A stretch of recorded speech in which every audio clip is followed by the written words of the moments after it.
All right, so be honest. How many of you were looking at your phones while John was introducing me? So you don't need to raise your hands. I don't want to embarrass anybody, but I do want you to notice it. And notice how automatic it is. You didn't put your hand on your phone on purpose. Your hand just went there, right? And now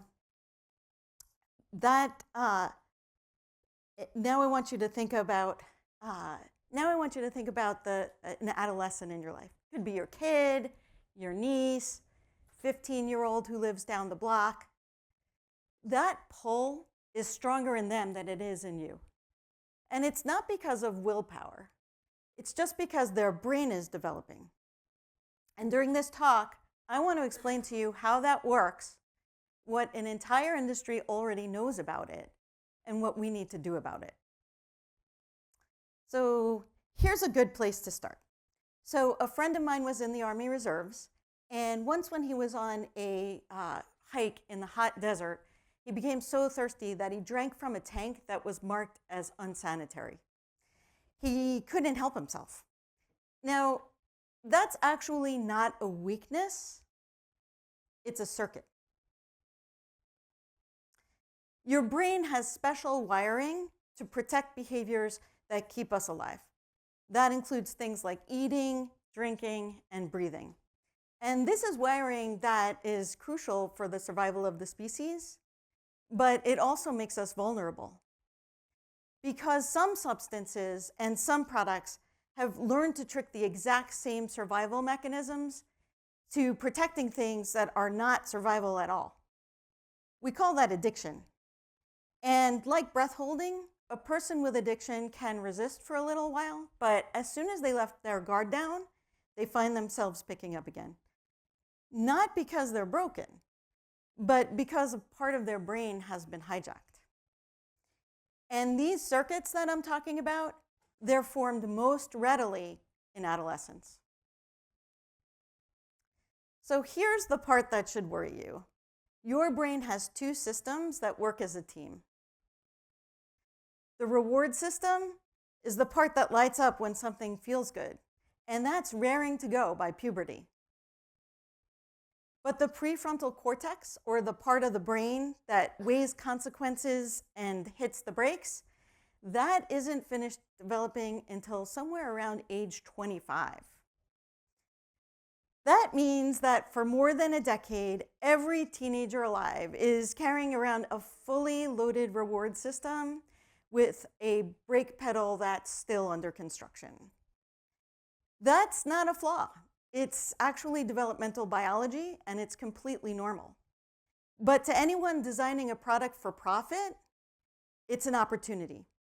And the industries that we're talking about are aware of it. So I'm an addiction medicine specialist, but I'm not going to tell you about patients today. I don't need to. About 2/3 of all Americans say that either they or a family member have struggled with addiction.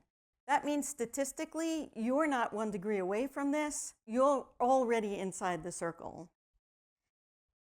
Instead, I'm going to tell you about something that you were never meant to hear. In 1973, an internal R.J. Reynolds memo laid out the company's future in blunt terms. Survival, the memo said, meant, and I quote, getting our share of the youth market. A decade later, another memo went further, calling young smokers, quote, the critical factor in the growth and decline of every major cigarette brand. By 1998, the tobacco industry had landed on a phrase for the next generation of customers.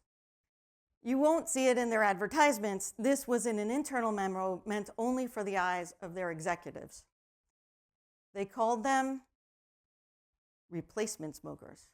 Replacements, not customers, replacements for the customers that the product had already killed. And here's the thing that almost nobody realizes. Addiction potential isn't fixed. It's a changeable property of a drug or an app or a platform. It's a spectrum, and a handful of design choices can move a product up or down the spectrum on purpose. Take amphetamine. In low dose, it's a medication millions of kids take every morning for ADHD. It has minimal addiction potential. But if you concentrate the same molecule and get it into the brain very fast, you have what's sold on the street as speed, one of the most addictive substances we know. Same molecule, different lever. Now, I'm often asked about coffee, and the short answer is the caffeine in a cup of coffee has really very minimal addiction potential. But in 2012, a company right here in Cambridge developed an inhalable form of caffeine called the Arrow Shot. Same caffeine, but now delivered faster and in puffs. The FDA sent a warning letter within weeks. And it isn't only chemistry. Flavor is a lever, packaging is a lever, a built-in video game is a lever, an algorithm trained to learn exactly what keeps a 15-year-old scrolling on social media is a lever. Every one of these is a dial, and right now, nothing stops a company from turning them all the way up, especially when the brain on the other end still doesn't have its brakes installed yet. And here's why this matters. Addiction is the most profitable sales strategy ever discovered. So industries are really tempted to turn those levers all the way up. And that sets a permanent tug of war between profit and public health. But here's the good news. We don't have to choose between banning everything and regulating nothing. Look at cigarettes. They've killed more people than any other product ever in human history, and that includes the atom bomb. The FDA actually regulates cigarettes, but it hasn't banned them. Instead, it forces them into a narrow lane where they're legal for adults, but there's a hard stop on innovations that would make them more dangerous. That's the model I want for the products rewiring us right now.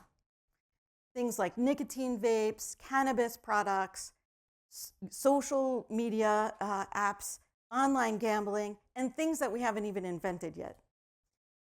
Not a leash, not a ban, a leash. The same leash we already put on cigarettes. Legal for adults, highly regulated to prevent new harms. And for the youngest among us, that leash needs a second clasp. No flavors, cartoon characters designed to appeal to someone too young to legally buy the product.